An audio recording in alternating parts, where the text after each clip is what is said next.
Assalamualaikum guys, hari ni aku akan buat day trip ke Nara. Dan misi utama adalah ambil gambar dengan rusa sambil pakai baju raya. Jom follow aku jalan-jalan sampai je Nara Park, terus cari rusa yang jinak-jinak tu. View kat sini memang cantik, lebih-lebih lagi bila pakai baju raya. Feel dia lain macam sikit tau. OOTD wajiblah ambil, sekali dengan posing ala-ala candid gitu. Dekat sini friendly tapi ada attitude juga tau. Ada yang datang sendiri, ada yang nak biskut dulu baru nak dapat. Tapi je, momen ni memang priceless. Lepas dah puas bergambar dekat Nara Park bersama dengan rusa tu, next stop kami ke Nekatani Dao Mochi.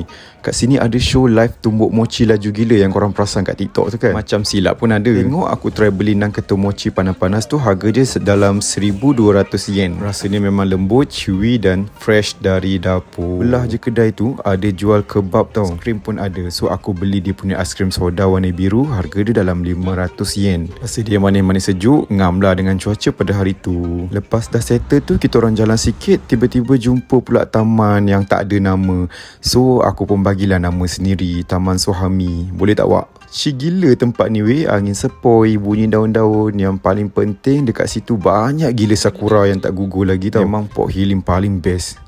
Kat sini jugalah aku tukar baju. Lepas OOTD baru rasa selesa nak sambung explore tempat yang lain pula. Untuk lunch pula, kita orang repeat balik makanan halal restoran 585 hari yang kedua kita orang dekat Osaka tu. Kali ni aku try otakodon. Portion dia besar, harga dia dalam 1,300 yen. Sangat berbaloi lah. Oh ya guys, video hari tu aku tersilap tau. Chicken katsu yang aku makan tu sebenarnya harga dia dalam 1,190 yen je, bukan 2,380. Berbaloi sangat kan. So kedai halal restoran 585 ni adalah makanan halal favourite kami dekat Osaka. Lepas dah kenyang tu, petang tu kita orang gerak ke Dontonbori dan Sansikai.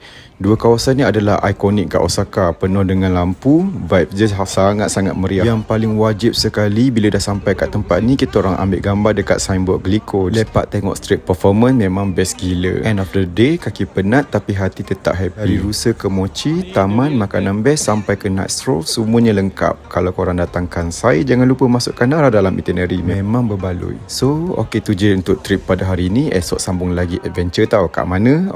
So jangan lupa follow. Jumpa nanti. Bye.